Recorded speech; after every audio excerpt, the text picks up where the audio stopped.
வணக்கம் நண்பர்களே. ஆதி பாரதி சீரியல் சும்மா பரபரப்பாக போயிட்டு இருக்குன்னே சொல்லலாங்க. பரபரப்பான கட்டத்தில் நம்ம பாரதி என் புருஷை உயிருக்காக நான் என் உயிரையே கொடுக்கேன் அப்படின்னு நான் முடிவு பண்ணிட்டேன். இப்போ அந்த தேங்காயை என் தலையில் வச்சே உடைக்க போகிறேன் அப்படின்னு அந்த இடத்துல நேர்த்தி கடனை என் தலையில் வச்சு எல்லா தேங்காயும் உடைக்கட்டும், அம்மனுக்கு பாதத்தில் வச்சு உடைக்கணும்னு நினச்சேன். ஆனால் என் புருஷனுக்கு உயிர் எனக்கு முக்கியம். நான் என் புருஷன் உயிர் இருக்கட்டும், என் உயிரை எடுத்துக்க அப்படின்னு அந்த இடத்துல நேர்த்தி கடனை நம்ம பாரதி தேங்காயை தலையில் வச்சு உடைக்கலாம் அப்படின்னு முடிவு பண்ணிட்டாங்க. இந்த சைடு பார்த்தோன்னா நம்ம ஆதி கரெக்டாட்டு அந்த டேக்டூ போட்டு அந்த நபரின் தொலியை உரிக்கிறாங்க. ஒரு கட்டத்தில் இந்த பாம்பு புற்றுக்குள்ளே தான் போட்டேன் அப்படின்னு சொல்கிறாங்க. பாம்பு புற்றுக்குள்ளே இருந்து நம்ம பாரதியின் தாலியை மீட்கிறாங்க. இந்த சைடு பார்த்தோன்னா உனக்கு தாலி கிடைக்குமா அப்படின்னு சாமியார் சொல்கிறாங்க. அப்படின்னா நீ இந்த கோயில் பிரகாரத்தை சுற்றிட்டு வா, உன் கழுத்தில் தாலி ஏறும் அப்படின்னு சொல்கிறாங்க. ஆதி கரெக்டாக அந்த தாலியை கொண்டு நம்ம பாரதிக்கு கழுத்தில் கட்டுறாங்க. இந்த சைடு பார்த்தோன்னா மித்ராவின் சூழ்ச்சி வெளிப்படுது. ஒரு கட்டத்தில் மித்ராவை அப்படியே கழுத்தை நெரிச்சு கொல்ல பார்க்குறாங்க நம்ம ஆதி. அதை பற்றி தாங்க இந்த வீடியோக்குள்ளே பார்க்க போகிறோம். அதுக்கு முன்னாடி சேனலுக்கு லைக் அண்ட் சப்ஸ்கிரைப் பண்ணுங்கள் ஃப்ரெண்ட்ஸ். பக்கத்தில் இருக்க பெல் ஐக்கானையும் கிளிக் பண்ணுங்கள்.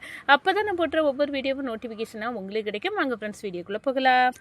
ஃபஸ்ட்டு எடுத்த உடனே பார்த்தோன்னா சுமங்கலி பூஜையை செய்ய தயாராகுமா, அப்போ தான் உனக்கு தாலி கிடைக்கும் அப்படின்னு அந்த இடத்துல அந்த பூஜாரி சொல்ல மஞ்சள் கலர் புடவையை நம்ம பாரதி கட்டிட்டு வராங்க. சுமங்கலி பூஜையை செய்ய தயாராயிட்டாங்கன்னு சொல்லலாம். உடனே நம்ம பாரதி சுமங்கலி பூஜையை செய்கிறாங்க. செய்துக்கிட்டு அம்மன் என்ன சோதிக்கணும்னு முடிவு பண்ணிட்டா.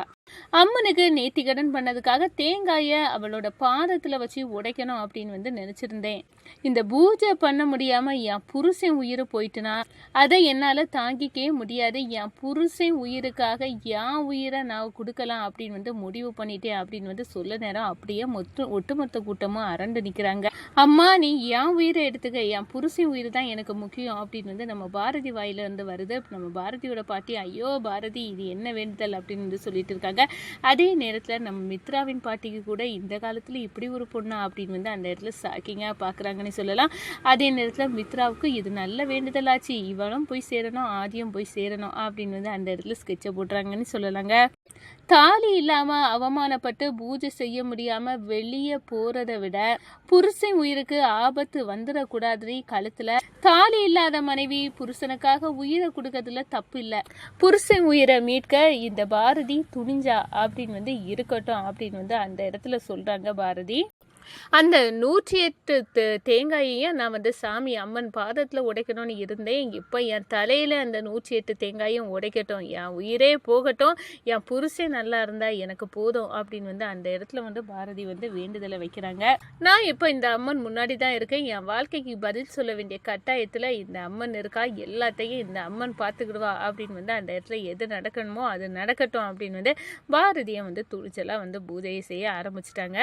இந்த சைடு பார்த்தோன்னா நம்ம பவானி எப்படியாவது ஆதியின் உயிரை பறிக்கணும், ஆதி உயிரோடையே இருக்கக்கூடாது அப்படின்னு அந்த இடத்துல சித்தியாக இருந்தாலும் துரோகத்தில் பவானி அடிக்க ஆள் இல்லைன்னு சொல்லலாம்.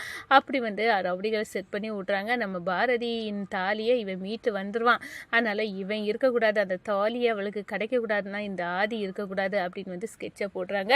ஒரு பெரிய இரும்பு கம்பியை வச்சு ரவுடி நம்ம ஆதியின் தலையில் ஒரே அடியை அடிக்கிறாங்க. ஒரு கட்டத்தில் பார்த்தோன்னா ஆதி ரவுடிகளை ருத்ர தாண்டவம் ஆடுறாங்கன்னு சொல்லலாம்.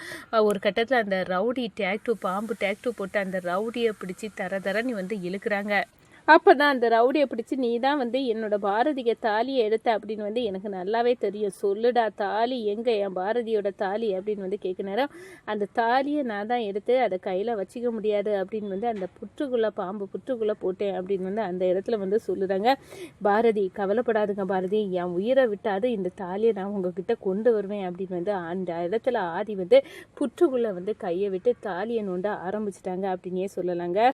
நம்ம மித்ரா சுமங்கலி பூஜைக்கு நீ தாலியை அறுத்துட்டு நிற்கிறிய, உனக்கு இது அவமானம் இல்லையா, எதுக்காக இப்படியெல்லாம் செய்கிற அப்படின்னு நம்ம பாரதிகிட்ட கேட்குது. அப்படியே பேரிடி கணங்க விழுது.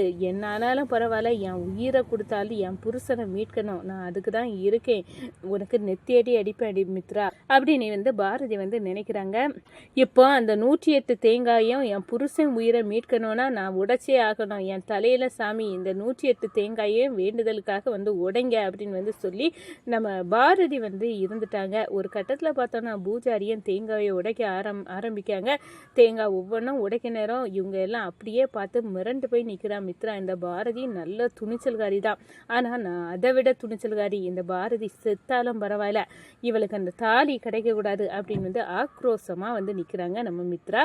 இந்த கட்டத்தில் பார்த்தோன்னா இந்த புற்றுக்குள்ளே நோண்டுனா என் பாரதியோட தாலி கிடைக்கும் அப்படின்னு வந்து புற்றுக்குள்ளே வந்து நோண்டி பாரதியோட தாலியை நம்ம ஆதி வந்து எடுத்துறாங்க. ஒரு கட்டத்தில் பார்த்தோன்னா இந்த தாலியை நான் இப்போவே பாரதி கிட்ட கொண்டு கொடுக்கணும் அப்படின்னு வந்து அந்த இடத்துல கோயிலுக்குள்ளே வராங்க. இந்த சைடு 108 தேங்காயும் பாரதிக்கு தலையிலே வந்து சாமி போட்டு வந்து உடைச்சி முடிச்சிடாங்கன்னு சொல்லலாம். இந்த பரிகாரத்தை நல்லபடியாக முடிச்சிட்டா பாரதி. அப்பந்தான் சாமியாட்டு ஒரு சாமியார் வாராங்கங்க.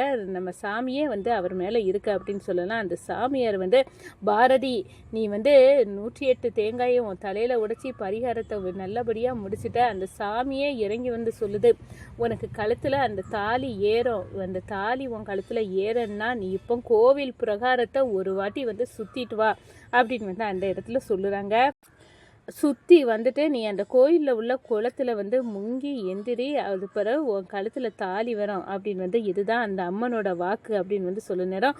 சரி, என் கழுத்தில் தாலி வந்து அம்மன் தந்தாலே போதும் அப்படின்னு வந்து அந்த இடத்துல வந்து நம்ம பாரதி வந்து கோவில் பிரகாரத்தை சுற்றுறாங்க. இந்த சைடு இந்த ரவுடிகளெல்லாம் விட்டோமே, அவன் ஆதிகரையை முடிச்சாங்களா என்னது, இந்த ஆதியை வந்து எப்படியாவது பாரதியின் தாலியை மீட்டு வந்துடுவான் போல இருக்குது. இந்த சாமியார் வர இப்படி ஒன்று குண்டை தூக்கி போட்டுட்டு போகிறாங்க அப்படின்னு வந்து மித்ராவுக்கும் பவானிக்கும் ஆத்திரமும் விருப்பம் வருது.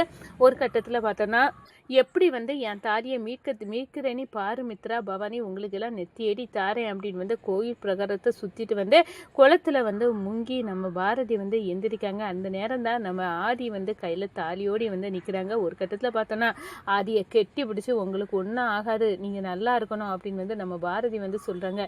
பாரதி இப்போவாது என்ன புருஷன் அப்படின்னு வந்து நீ சொல்லுறால அப்படின்னு வந்து சொல்லுறா. ஆமாங்க, நீங்கள் தான் என் புருஷன், என் கழுத்தில் தொட்டி தாலி கட்டின புருஷன், அந்த தாலியை நான் தவற விட்டுட்டு நான் துடிச்சது எனக்கு தான் தெரியும் அப்படி சொல்லுறா.